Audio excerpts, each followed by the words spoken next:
أعوذ بالله من الشيطان الرجيم بسم الله الرحمن الرحيم فويل للمصلين الذين هم عن صلاتهم ساهون صدق الله العظيم وصدق الله ورسوله النبي الكريم إن الله وملائكته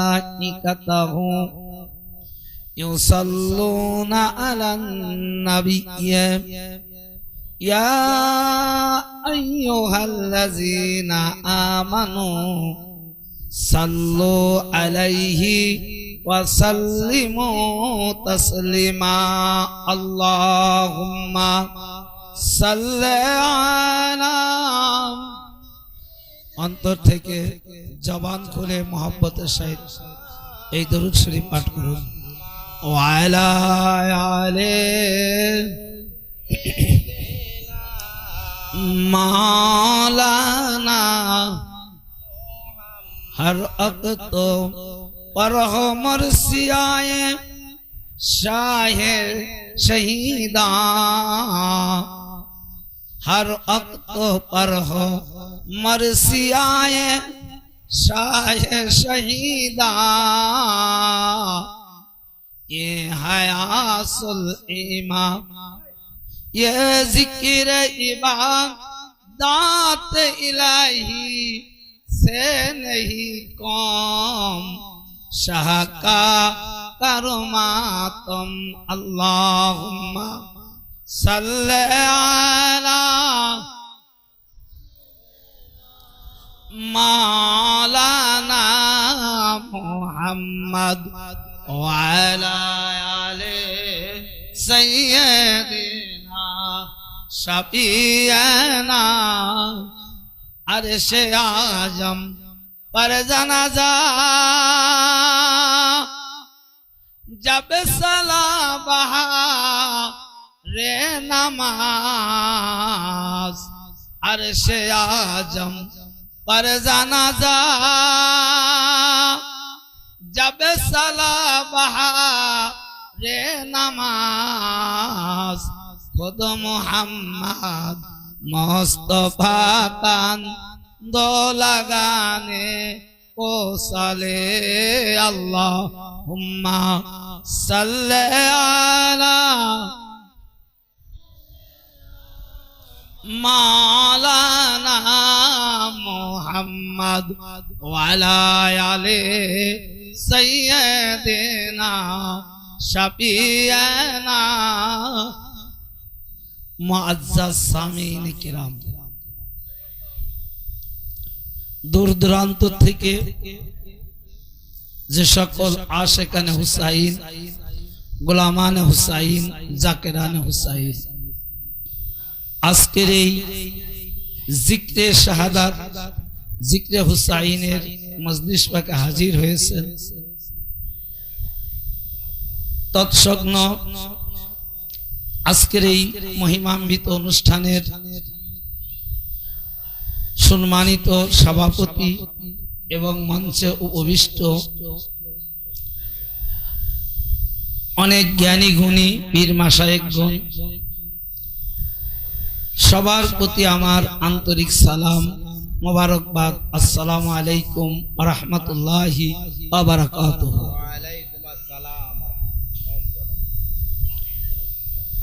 আমি কোরআন পাক থেকে সূরা মাউনের ছোট্ট একটি আয়াতে কারিমা পাঠ করেছি যেহেতু এটা আজকে জিক্রে ইমাম সাল্লাম পাকের সেহলাম যার কারণে ইমাম পাকের এই সেহলাম পাক উপলক্ষে আজকে আমরা যে সেহলাম পাকটা পালন করছি সেই দিকে একটু আলোচনা করার ইচ্ছে করছি এবং এটা যে শরিয়াত সম্মত এই ইমাম পাকদের জন্য মাতাম করা মরসিয়া করা বিলাপ করা আমি অধম গুনাহগার নামাজ থেকে একটু দলিল দেওয়ার চেষ্টা করব। যদি আমার আকা মাওলা আমার প্রতি দয়া করেন যে আসলে এই যে জিক্রে শাহাদাত, জিক্রে হুসাইন আলাইহিস সালাম পাকের আমরা জিকির করছি, মাতাম করছি, মার্সিয়া করছি, এটা কিন্তু শুধু এই যে এই মাজলিসের মাধ্যমে আমরা করছি এটা নয়, এটা নামাজের মধ্যে তো আছেই, এমনকি স্বয়ং আল্লাহ তাআলা তিনি নিজেও করছেন। তো আমার আকা মাওলা তিনি যদি দয়া করেন তো আমি নামাজ থেকে একটু আলোচনা করার চেষ্টা করব। কারণ হলো এটা যে আজকে দেখেন নামাজের ওয়াজ বাইরে হচ্ছে, যাকাতের ওয়াজ হচ্ছে, ইসলামের অন্যান্য আরকান আহকাম, নিয়ম নীতি বিধি বিধান সকল কিছুর আলোচনা হচ্ছে, কিন্তু যে নামাজের মূল ভিত্তি, নামাজের মধ্যে কি আছে, কাদের জন্য নামাজ আফজাল হলো, কাদের জিকিরের জন্য নামাজ পরিপূর্ণ হলো, কিন্তু এই ওয়াজগুলো অধিকাংশ মসজিদ বা দরবারে হয় না। কিন্তু একমাত্র আমাদের দরবার পাকে এবং যারা পাক পাঞ্জাতনের আশেকান জাকেরান তাদের দরবার পাকে এনাদের জিকির আলোচনা হয়।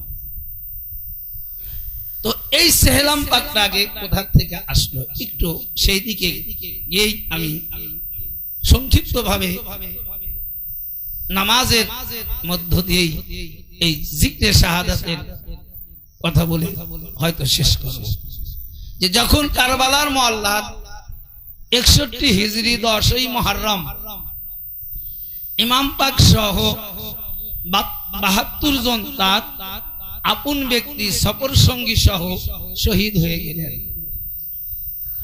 তো সেই শহীদের পর হতে শুরু করে যে নবী পরিবারের যারা ছিলেন তারা কোনো অবস্থাতেই খানা গ্রহণ করতেন না, পারতেন না, করতেন না, কেউ না। এমনকি যে হযরতে জায়নাল আবেদিন আলাইহিস সালাতু সালাম পাক তিনি যখন এক গ্লাস পানি পান করার জন্য নিতেন, তো সেই পানি এক গ্লাস পানি পান করার জন্য তিনি নিতেন, গ্রহণ করতেন। তো ওই পানি দেখে তার চোখ দিয়ে এত পানি বের হতো যে ওই গ্লাসের পানি মধ্যে একত্রিত হয়ে গ্লাস ভরে চতুর্দিক দিয়ে পড়ে। তাহলে কি করে পানি পান করবে? চোখের পানি দিয়ে গ্লাসের পানি পরিপূর্ণ হয়ে যেত। এমন করে জায়নাব সালামুল্লাহ তাই মানে প্রত্যেকটা জানারা ছিলেন ওই কারবালার মহল্লাতে সরাসরি উপস্থিত। তো এই ঘটনাটা যখন মদিনায় আসার পরে শুরু হলো, একদিন নয়, 2 দিন নয়, 3 দিন নয়, খানা খেতে পারে না, পানি পান করছে না। তো মদিনার শিশুরা তাদের এই অবস্থা দেখে, দেখেন আশিকান কাকে বলে, মুহিব্বান কাকে বলে, জাকেরান কাকে বলে, তো মদিনার শিশুরা, মায়ের সন্তান শিশু যারা দুধ পান করে, তারা মায়ের বুকের দুধ ছেড়ে দিয়েছে, দুধ পান করছে না, পানি পান করছে না, খাবার খাচ্ছে না। শুধু উমাইয়া ইয়াজিদের এই অনুসারী ছাড়া 18,000 মাখলুকাত ইমাম পাকের পরিবারদের সাথে তারাও সকল খাবার গ্রহণ ত্যাগ করেছে, কিন্তু উমাইয়ারা এরা করেন। তো এইরকম ভাবে যখন চলতে লাগলো, তো মদিনার কিছু জ্ঞানী সাহাবীরা হযরতে জায়নাল আবেদিন আলাইহিস সালাতু ওয়াস সালাম পাককে আরজি করলেন, হে আকা মাওলা, আপনারা পানি খাচ্ছেন না, খাবার খেতে পারছেন না, তো আমরা দেখতে পারছি এখন ইদানিং যে আমাদের ঘরে যে শিশুরা আছে তানারাও মায়ের দুধ পান করছে না, তানারা খাবার গ্রহণ করছে না। যদি এইরকম আপনারা খাবার গ্রহণ না করেন, আপনারা পানি পান না করেন, তাহলে এই শিশুগুলোকে তো বাঁচানো যাবে না। তো হযরতে জায়নাল আবেদিন আলাইহিস সালাতু ওয়াস সালাম পাক তিনি বললেন যে আসলে আমরাও তো খেতে চাই, পান করতে চাই, কিন্তু আমরা যখন পানি দেখি, পানি পান করা না, পানি দেখি, খাবার দেখি, তখন আমাদের এই হৃদয়ের মধ্যে ওই 61 হিজরি 10ই মুহররমের নির্মম করুণ ইতিহাস জাগ্রত হয়ে যায়। আমার ভাই আলী আসগার জাগ্রত হয়ে যায়, আমার ভাই কাসেম সালামুল্লাহ জাগ্রত হয়ে যায়, আলী আকবরের সেই চিত্র জাগ্রত হয়ে যায়। এক ফোঁটা পানির জন্য তাঁবুর মধ্যে এসে আমার বাবাকে এমন ভাবে বিনীত ভাবে বলছিলেন, আমার বাবা তাকে পানি না দিয়ে তার জিহ্বাটা বের করে, জিহ্বা মুবারকটা বের করে দিয়ে বলছিলেন, বাবা আমার জিহ্বার সাথে তোমার জিহ্বাটা লাগাও, যদি তুমি একটু পিপাসা দূর করতে পারো। কিন্তু সেই দিন এক ফোঁটা পানি আমরা দিতে পারিনি। তো যখন আমাদের কাছে পানি আসে, যখন আমাদের কাছে খাবার আসে, তো ওই খাবার দেখলে সেই কারবালার মুআল্লার সেই করুণ ইতিহাস আমাদের মনে পড়ে যায়। আমাদের কান্না ছাড়া আর কোনো কিছু আমাদের হৃদয় থেকে বের হয় না। কান্না এতটাই এতটাই এতটাই কান্না শুরু হয়ে যায় যে আমাদের চোখের পানিতে খাবারের প্লেট ভরে যায়, আমাদের চোখের পানিতে পানির জগ ভরে যায়, আমাদের চোখের পানিতে পানির গিলাস ভরে যায়, আর আমরা ওই পানি এবং খাবার গ্রহণ করতে পারি না।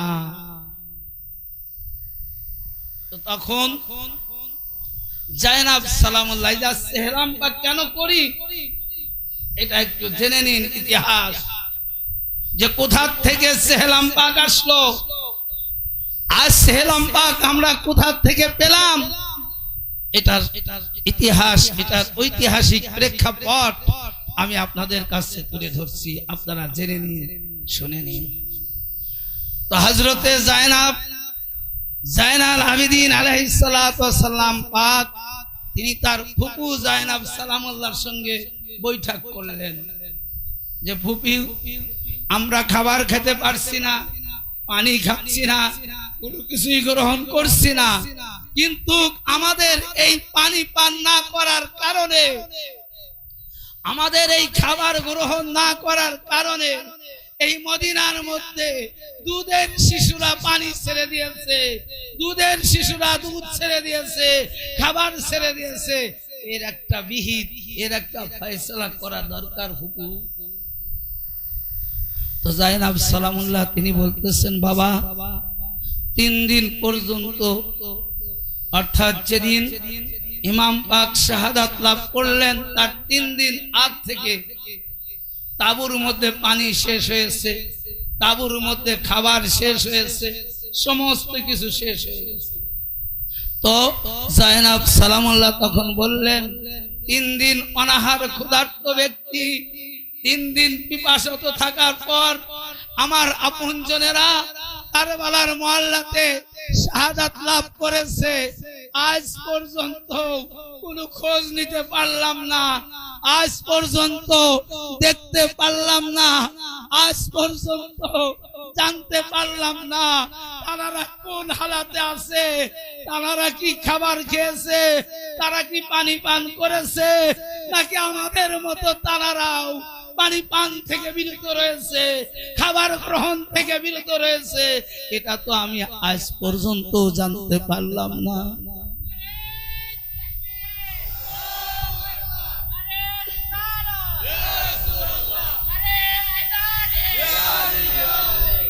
তো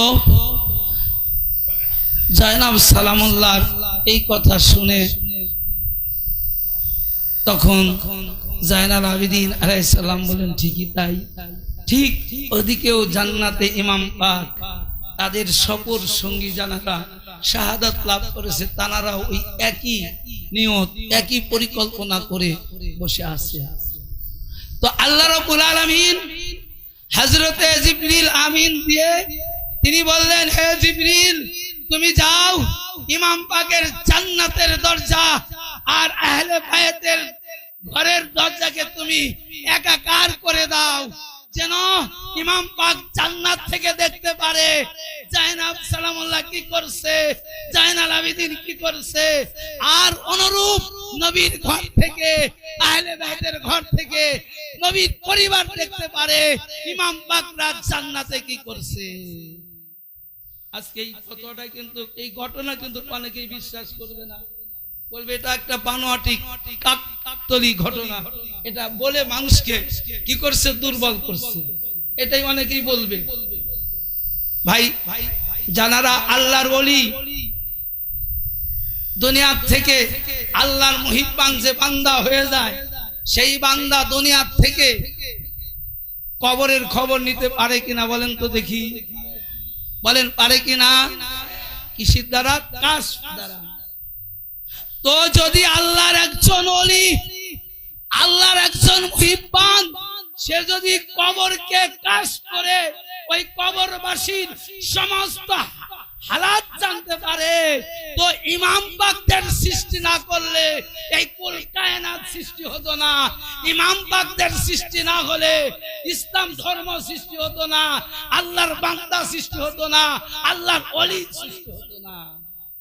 তো যাদের কারণে আল্লাহর ওলি সৃষ্টি হয়েছে, ইসলাম ধর্ম সৃষ্টি হয়েছে, তো তারা যদি দুনিয়ার জিন্দেগি থেকে কাশফের মাধ্যমে একটা কবরের খবর নিতে পারে, তো আল্লাহ কি যাদের এত ভালোবাসে, যাদের জন্য এই কুল কায়নাত সৃষ্টি করেছে, আল্লাহ কি তাদের ঘরের দরজা আর ইমাম পাকের জান্নাতের দরজা খুলে একাকার করে দিতে পারে না? জোরে বলেন পারে কি না? দলিল আর কি হতে পারে? তার মানে ওরা ইমাম পাকের দুশমন, সাধারণ ওলির কাশফ মানছে, সাধারণ ওলির কাশফ মানছে, ইমাম পাকদের এই ঘটনা মানবে না। তো সেই দিন ছিল 40 সেহরামের দিন, 10ই মুহররম থেকে আজকের এই রজনী। সেই দিন ইমাম পাক জান্নাত থেকে দেখলেন নবী পরিবারের সামনে খাবার আছে। ইমাম পাক বললেন, প্রভু আপনি খান। আর জাইনাব সালামুল্লাহ বললেন, ভাই কি বলে? ইমাম হুসাইন আলাইহিস সালাম বলেন, প্রভু আপনি খান। আর জাইনাব সালামুল্লাহ বলেন, ভাই আগে তুমি খাবার গ্রহণ করো। ঠিক এমনি করে সেই দিন থেকে জান্নাতীরা জান্নাত থেকে খাবার শুরু করলো। নবী পরিবাররা দুনিয়ার জিন্দেগি থেকে এই শরিয়াতের জাহিরিয়া রক্ষা করার জন্য, নাবালক শিশুদেরকে রক্ষা করার জন্য তারা খাবার শুরু করলো। তার সেই দিনটাই ছিল সেহরাম পাক, এই আজকের এই রজনী। তারপরেও ইমাম জাইনাল আবেদিন আলাইহিস সালাতু ওয়াস সালাম তার হায়াতে মোবারক তৈয়বাতে তিনি যতদিন দুনিয়ার জিন্দেগিতে ছিলেন, তিনি ঠিক মতো খাবার খাননি। তিনি খাবার দেখলে কান্না করতেন, কষাইয়ের দোকানের সামনে দিয়ে তিনি যেতে পারেননি, কাটা মাংস দেখতে তিনি কান্নায় লুটিয়ে পড়তেন। এইভাবে তাদের জীবন কি করেছে, দুনিয়ার জিন্দেগি থেকে তারা শেষ করে বিদায় নিয়েছে। তো আজকে শেষ একটি কথা, যেটা যে আজকে এই যে আমরা মাতাম করি, আমরা মরসিয়া করি, আমরা হায় হোসেন করি, আমরা বেলেট মাতাম করি, আমরা জিঞ্জিরা মাতাম করি, আমরা রক্ত মাতাম করি। এই মাতাম দেখলে, ইমাম পাকের জিকিরি দেখলে একদল লোক আজ ফতোয়া দিচ্ছে এটা শিরক। কে দিচ্ছে না? আপনারা বলবেন আসলে সাধারণ মানুষ কিন্তু এই ফতোয়া দেন না। ফতোয়া দেন কে? মসজিদের বড় ইমাম, যিনি মুফতি মুফাসসির, তিনি দিচ্ছেন। তো আপনারা বলবেন যে হে মসজিদের ইমাম সাহেব, আজকে হাই হোসেন বলা, ইমাম পাকের জিকির করা, আজকে যে শিরিক ফতোয়া দিলেন, তো আপনি তো বড় শিরিককারী হয়ে গেলেন। তো প্রশ্ন করবে কেমন করে? তো আসুন একটু নামাজের মধ্যে আমরা যাই, যে নামাজের মধ্যে আমরা কি কাজ করি, নামাজের মধ্যে আমরা কি করতেছি। এই যে আল্লাহ তাআলার তরফ থেকে ফরজিয়াত আফজালকৃত উৎকৃষ্ট সর্বোত্তম ইবাদত আল্লাহ তাআলা বান্দার জন্য দিলেন, এই নামাজের মধ্যে কি আছে? শুধু কি আল্লাহর জিকির আছে নামাজের মধ্যে? মানে শুধু কি আল্লাহর জিকির আছে? না, শুধু আল্লাহর জিকির দিয়ে নামাজ শেষ করা হয়নি, শুধু নবীর জিকির দিয়ে নামাজ শেষ করা হয়নি। আল্লাহর নবী এবং আলে মুস্তাফা নবী মুহাম্মদ রাসূলুল্লাহ সাল্লাল্লাহু আলাইহি সাল্লামের আওলাদ পাক কিয়ামত পর্যন্ত যত আওলাদে রাসূল এই জমিনের মধ্যে আসবে, তাদের তাজকিরা দিয়ে এই নামাজ শেষ করতে হয়।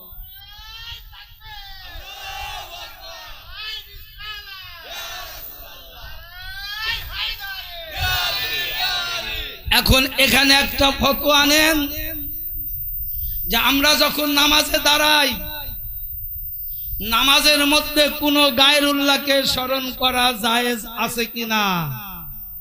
আছে? বলেন আছে? নাই। যদি কোনো ব্যক্তি ইচ্ছাকৃত ভাবে নামাজের মধ্যে আল্লাহ ছাড়া অর্থাৎ অন্য কোনো কিছু, তার পিতা, তার সন্তান, তার স্ত্রী, এক কথা পীর মাশায়েখ, দুনিয়ার যা কিছু আছে সবই গায়রুল্লাহ, যদি কেউ নামাজের মধ্যে ইচ্ছাকৃত ভাবে এই সমস্ত কিছু নামাজের মধ্যে ইয়াদগারে আসে, ইচ্ছাকৃত ভাবে করে, তার নামাজ বাতিল হবে। শরীয়ত মুফতি ফিকহ শাস্ত্রের অনুযায়ী সে মুশরিক। যদি ইচ্ছাকৃত ভাবে নামাজের মধ্যে কোন গায়রুল্লাহকে স্মরণ করে, কিন্তু অনিচ্ছাকৃত ভাবে করলে সে মুশরিক হবে না, গুনাহগার হবে। কারণ আমরা গুনাহগার মানুষ, আমরা যখন নামাজে দাঁড়াই দুনিয়ার বিভিন্ন কিছু আমাদের মধ্যে, আমাদের জেহেনের মধ্যে চলে আসে। তো এই কারণে অনিচ্ছাকৃত ভাবে যেটা আসবে সেজন্য সে মুশরিক হবে না, কিন্তু তার নামাজ হবে না, সে গুনাহগার। তো আল্লাহর নামাজ,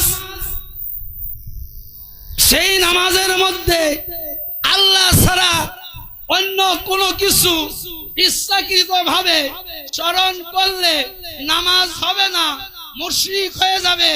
অনিচ্ছাকৃত ভাবে স্মরণ করলে নামাজ হবে না, গুনাহগার হবে। এখন ওই নামাজের মধ্যে, সেই নামাজের মধ্যে, যে নামাজের মধ্যে গায়রুল্লাহকে ইচ্ছাকৃত ভাবে স্মরণ করলে মুশরিক হয়ে যাবেন, ওই আফজালকৃত ইবাদত ওই নামাজের মধ্যে নবী এবং আলে নবী যদি স্মরণ না করা হয়, আপনারাই বলেন নামাজ হবে কি না? কি হবে? হবে না। তাহলে নবী এবং আলে মুস্তাফার স্মরণ না করলে নামাজ হবে না, অথচ ওই নামাজের মধ্যে গায়রুল্লাহকে স্মরণ করলে আপনি আমি মুশরিক হয়ে যাব যদি ইচ্ছাকৃত ভাবে স্মরণ করি। তো এখন আপনাদের কাছে জিজ্ঞাসা, আপনাদের কাছে আমি জানতে চাই যে আপনারা এখন উত্তরটা দিবেন যে নামাজের মধ্যে আল্লাহ ছাড়া অন্য কিছুর স্মরণ করলে নামাজ হয় না, মুশরিক হয়ে যায়। ওই নামাজের মধ্যে নবী এবং আলে নবী, মুস্তাফা এবং আলে মুস্তাফাকে স্মরণ না করলে যে নামাজ হয় না। এখন আপনারাই বলেন নবী এবং আলে মুস্তাফা কি? আপনারাই বলেন নবী এবং আলে মুস্তাফা কি? কারণ গায়রুল্লাহকে স্মরণ করলে নামাজ হবে না, আর নবী এবং আলে মুস্তাফাকে স্মরণ না করলে নামাজ হবে না। তাহলে ফতোয়া কি আসে? এটা দ্বারা নামাজ দ্বারা প্রমাণ করে আমি কোন সিয়াসাতের কিতাবের নাম বলি নাই, কোন কোরআন হাদিসের বা কোন পৃষ্ঠা নম্বর বলি নাই, বলবে আমার ভাই জনাব মাওলানা মঞ্জুরুল ইসলাম সাহেব। আমি যে ইবাদত প্রত্যেক দিন প্রত্যেক মুসলমান 5 ওয়াক্ত নামাজ করছেন, আমি সেই নামাজ দিয়ে দলিল দিচ্ছি। তো যদি কোনো ব্যক্তি নামাজকে সন্দেহ করে, নামাজের এই ওয়াজ নিয়ে যদি বিদ্রূপ মন্তব্য করে প্রশ্ন করতে পারে, তাহলে আপনারা বলেন ওই ব্যক্তি তাই নামাজ নিয়ে সন্দেহ হয়ে যাচ্ছে, নামাজ নিয়ে বিদ্রোহ হয়ে যাচ্ছে, ঠিক না? তো এখানে ফতোয়াটা জেনে নিন। এই নামাজ দলিল, নামাজ ফতোয়া দিচ্ছে যে নামাজ 5 ওয়াক্ত আল্লাহ তাআলা ফরজ করেছেন, যে নামাজ সর্ব উৎকৃষ্ট আফজালকৃত ইবাদত, সেই নামাজ ফতোয়া দিচ্ছে আল্লাহ ছাড়া গায়রুল্লাহকে যেরকম স্মরণ করলে নামাজ হয় না, আবার মুস্তাফা এবং আলে মুস্তাফাকে স্মরণ না করলে নামাজ হয় না। সুতরাং আল্লাহ যেরকম আল্লাহর পরে অর্থাৎ গায়রুল্লাহকে স্মরণ করলে নামাজ হয় না, আলে মুহাম্মদকে মুস্তাফা এবং আলে মুস্তাফাকে স্মরণ না করলে নামাজ হয় না। আলে মুহাম্মদ নবী এবং আলে মুহাম্মদ নট গায়রুল্লাহ। নামাজ ফতোয়া দিচ্ছে, আমি ফতোয়া দিচ্ছি না। তো এখন আসুন, এই যে আয়াতটা বললাম ফাওয়াইলুল লিল মুসাল্লিন আল্লাযিনা হুম আন সালাতিহিম সাহুন, যে দুর্ভোগ ওই নামাজির জন্য। ভাই কোন নামাজি? এখন পেয়ে যাবেন, এখন পেয়ে যাবেন। তো জিকির মানে কি? কারো নাম উচ্চারণ করা, কারো নাম স্মরণ করা, নাম ধরে ডাকা, যেমন আল্লাহর জিকির, আল্লাহ আল্লাহ আল্লাহ। রাসূল পাকের জিকির আল্লাহুম্মা সাল্লি আলা মুহাম্মদ, রাসূল পাকের জিকির। আলে রাসূলের জিকির আল্লাহুম্মা সাল্লি আলা মুহাম্মাদিন ওয়া আলা আলে মুহাম্মদ। এই তো জিকির নাকি? এই তো জিকির নাকি? আমরা যেরকম বাংলায় হুসাইনের শানে হায় হোসেন হায় হোসেন করতেছি। তো এখন নামাজের মধ্যে যে জিকির না করলে নামাজ হয় না, তো সেই জিকির নামাজের বাইরে করলে কি করে মুশরিক হতে পারে, শিরিক হতে পারে? আপনারাই বলেন। যে কোরআন শরীফ, এই যে একটা উদাহরণ দেই, যে কোরআন শরীফ নামাজের মধ্যে পড়তে হয়, পড়তে হয় না? সূরা ফাতিহা সহ একটি সূরা ওয়াজিব, সূরা ফাতিহা পড়া ওয়াজিব, একটি সূরা মিলানো ফরজ।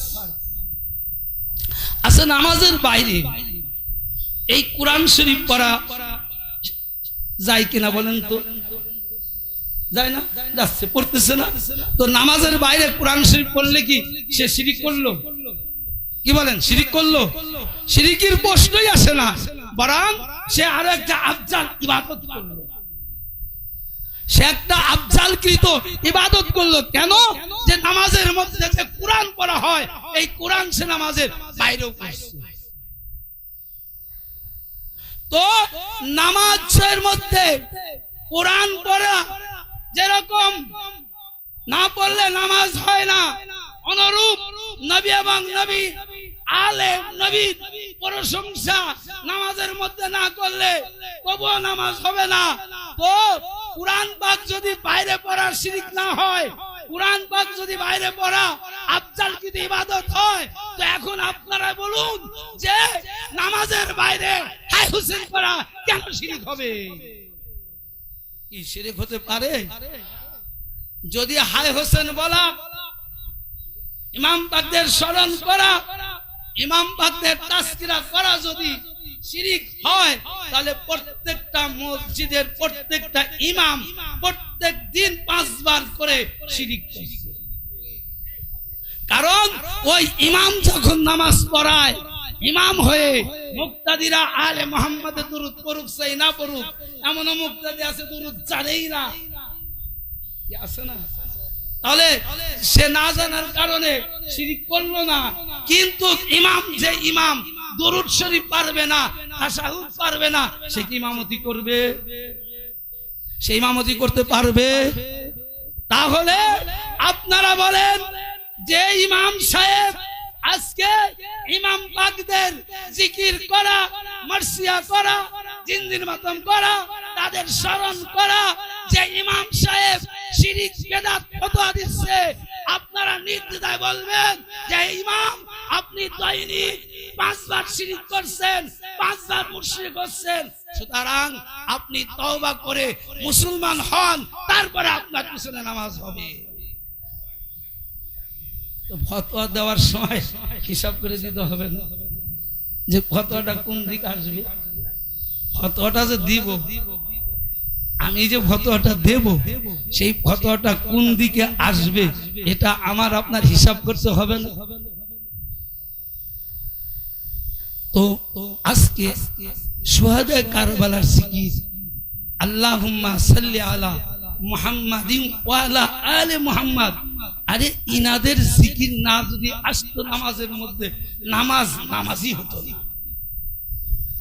নামাজ যত বড় আফজালকৃত ইবাদত হয়েছে, যত উৎকৃষ্ট ইবাদত হয়েছে, তার সম্পূর্ণ অবদান মুস্তাফা এবং আলে মুস্তাফার জিকির নামাজে থাকার জন্য। আর সেই ইমাম পাকদের স্মরণ করা, জিকির করা শিরিক ফতোয়া দিচ্ছেন। কেমন ইমাম, কেমন মুসলমান আপনি? আরে নামাজের মধ্যে আলে মুহাম্মদ বলা হয়, আরবিতে বলা হয় আল্লাহুম্মা সাল্লি আলা মুহাম্মাদিন ওয়া আলা আলি মুহাম্মাদ, এটা আরবিতে বলা হয়। আর নামাজ থেকে ফারেক হয়ে আমরা বুক চাপড়িয়ে হায় হোসেন বলছি, এটা বাংলাতে স্মরণ করছি। তো আরবিতে স্মরণ করা যদি শিরিক না হয়, জেনে রাখবেন, বুঝে রাখবেন, ভালো করে বুঝে নিন, বাংলাতেও স্মরণ করা এটা কখনো শিরক হবে না। বরং এই মজলিস ইমাম পাকদের জিকিরের মজলিস, ইমাম পাকদের তাজকিরার মজলিস, ইমাম পাকদের রুলাজারির মজলিস, ইমাম পাকদের কান্নার মজলিস, এই মজলিস হলো সর্ব উৎকৃষ্ট আফজালকৃত মজলিস। হ্যাঁ,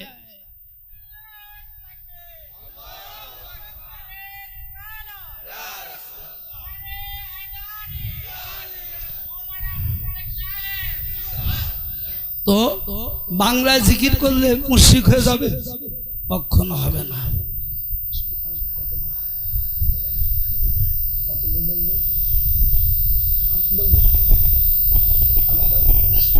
তো আজকে আমি আপনাদের অনুরোধ করব যে ইমাম পাকদের জন্য বরং আমরা সৌভাগ্যবান।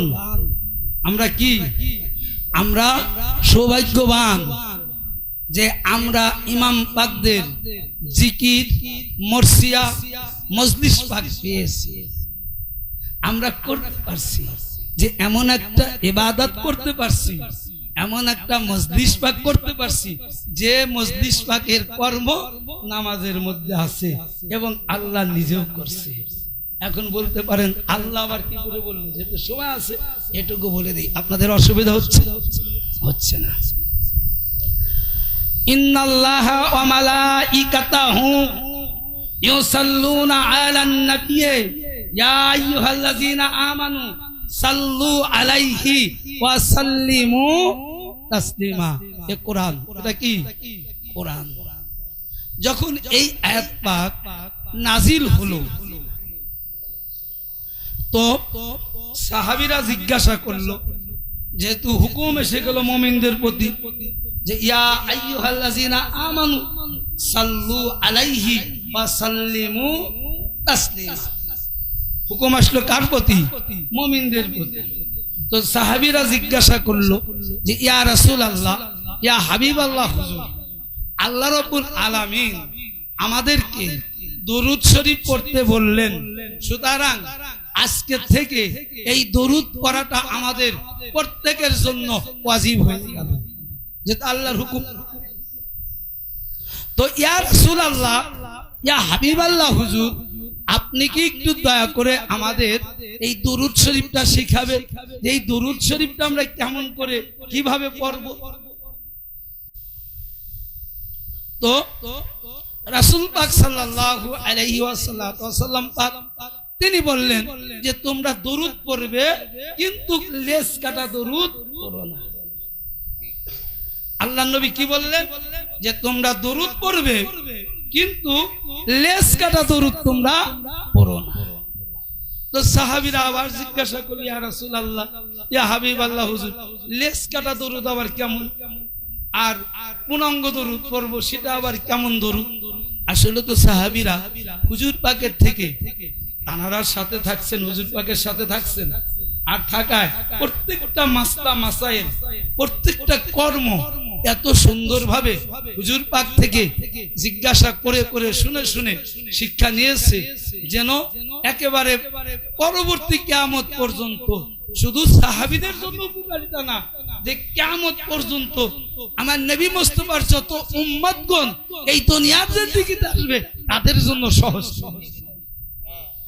তাদের জন্য কি সহজ হয়ে যাবে।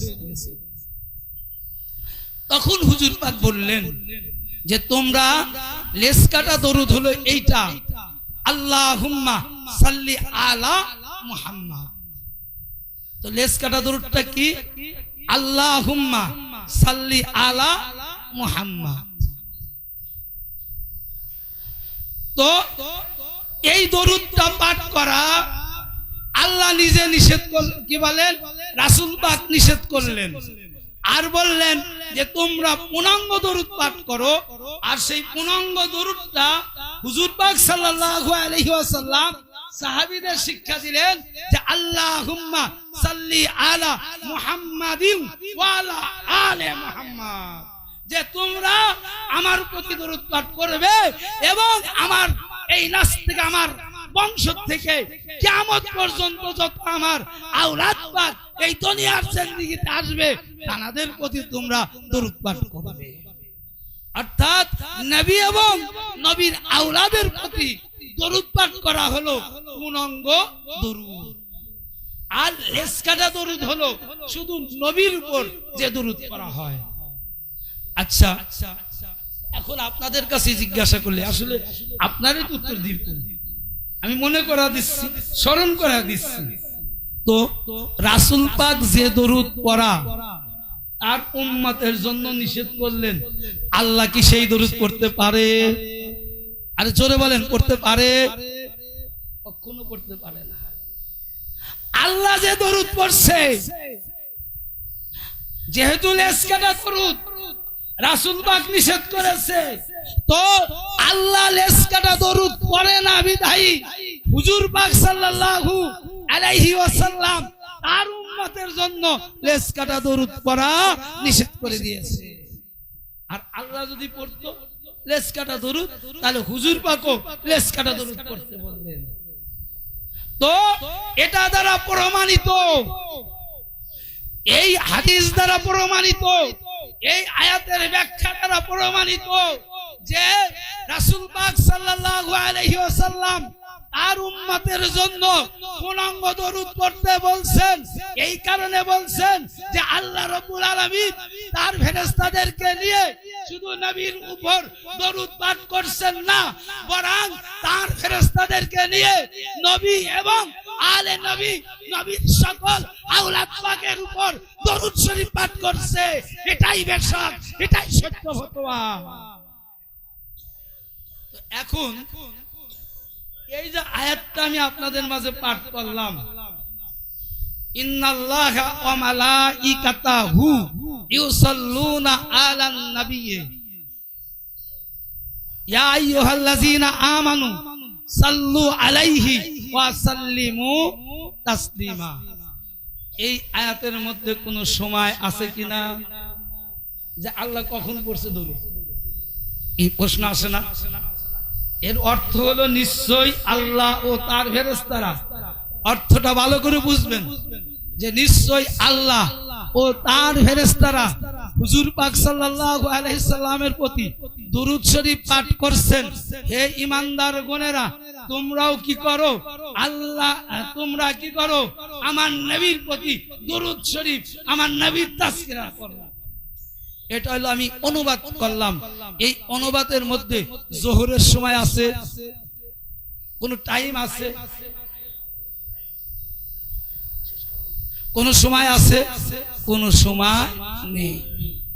তো যদি এই আয়াত পাকের মধ্যে কোন সময় না থাকে, কোন ওয়াক্ত না থাকে, কোন টাইম না থাকে, তাহলে বোঝা যাবে যে আল্লাহ রাব্বুল আলামিন সকাল থেকে শুরু করে ফজর পর্যন্ত প্রত্যেক দিন 24 ঘন্টা নবী এবং আলে নবীর দরুদ শরীফ পাঠ করছে। যেহেতু এর মধ্যে কোনো ওয়াক্ত নেই, কোনো ফজর নেই, কোনো জোহর নেই, কোনো আসর নেই, ঈশা নেই, মাগরিব নেই, কোনো টাইম নেই, সকাল নেই, বিকাল নেই, রাত নেই, দুপুর নেই, যেহেতু কোনো সময় নেই, যে আয়াতের মধ্যে যে জায়গায় কোনো সময় নেই, সুতরাং এই আয়াত দ্বারা এটাই প্রমাণিত করে আল্লাহ রাব্বুল আলামিন সার্বক্ষণিক একটা কাজই করছেন, সেটা নবী এবং আলে নবীর প্রতি দরুদ শরীফ পাঠ করছেন। আর আমরা এখন সেই আলে নবী তাজকিরা করছি, জিকির করছি, স্মরণ করছি। কি করছি? স্মরণ করছি। তো কার সাথে করছি? আল্লাহ ও তার ফেরেশতার সাথে আমরাও আলে রাসূলের তাজকিরা করছি। এখন তাহলে আমাদের ভাগ্যটা কি দেখেন। আজকে ইমাম পাকদের জিকির, ইমাম পাকদের স্মরণ, হাই হোসেন বলা, যদি আজকে শিরিক ফতোয়া দেন, তাহলে শিরিককারী কে আমার এই আয়াতের ব্যাখ্যা থেকে একটু জেনে নিন। আল্লাহ রাব্বুল আলামিন আমাদের আপনাদের যে ক্ষুদ্র যে টাইমটুকু, আমি তো বললামই প্রথমেই যে শুধু নামাজ থেকে আমি কথাগুলো বলেছি, নামাজের বাইরে নয়। দিনাত খুলে দেখেন, তাশাহুদের মধ্যে যান, দরুদ শরীফের মধ্যে যান, এই সমস্ত কিছু পেয়ে যাবেন। তো আল্লাহ রাব্বুল আলামিন আমাদের আপনাদের প্রত্যেকেরই ইমাম পাকদের গোলাম না বানিয়ে যেন এই দুনিয়ার জিন্দেগি থেকে শেষ বিদায় না করান। আমরা যেন প্রত্যেকেই ইমাম পাকদের কদম পাকের ধূলিকণা হয়ে যেন এই পৃথিবীর থেকে শেষ বিদায় নিতে পারি। সবাই বলুন আমিন। আমা তৌফিক ইল্লা বিল্লাহ। আসসালামু আলাইকুম।